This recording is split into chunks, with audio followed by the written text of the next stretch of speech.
Salut, bienvenue sur School Boost. Alors aujourd'hui, la situation d'énonciation, c'est imprononçable ce truc, donc je vais plus le dire.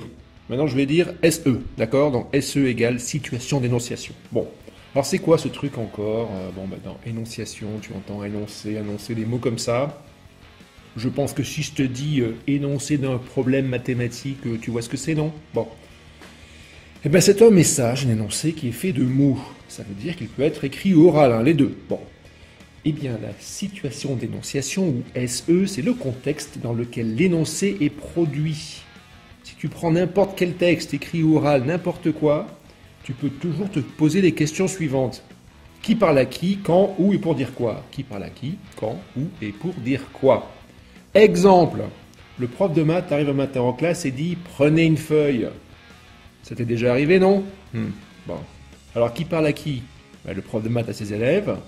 Quand? Pendant le cours de maths du matin, ou dans la salle de classe. Et pour dire quoi? Eh bien, pour dire aux élèves abattus qu'il y a une interro surprise. Voilà la SE de ces moments très sympas de la vie d'un collégien. Bon, maintenant que tu sais ce que c'est une SE, tu dois aussi savoir qu'il y a deux types d'énoncés différents.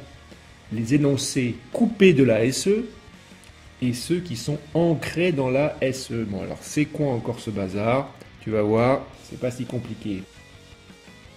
On dit qu'un énoncé est coupé de la SE quand tu peux comprendre le sens du message, du texte, sans en connaître le contexte. Par exemple, si tu as la phrase « Julien mange une pomme », cette phrase est compréhensible telle qu'elle. Tu sais qui fait quoi. Julien mange une pomme. Bon, ok. Tu pourrais en savoir plus, bien sûr. Tu pourrais savoir qu'il la mange dans la cuisine à 10 h, qu'il a acheté à Carrefour, bon, peu importe. Tu sais que Julien mange une pomme. La phrase, elle tient toute seule. Tu comprends la phrase sans avoir besoin de connaître la SE. Maintenant, si je te dis « il la mange », ah, là c'est un peu différent, parce que « il » c'est qui? On n'en sait rien. Et là, c'est quoi? On ne sait pas non plus.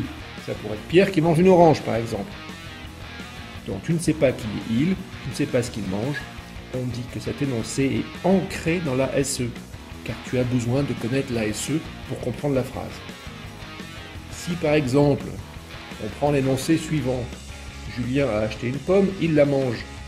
Alors cette fois, il est coupé ou il est ancré? Eh bien, il est coupé, car tu sais qui fait quoi. Tu peux comprendre le sens du texte, de l'énoncé, sans avoir recours à des infos complémentaires. Alors, pour récapituler, la situation d'énonciation répond aux questions suivantes. Qui parle à qui?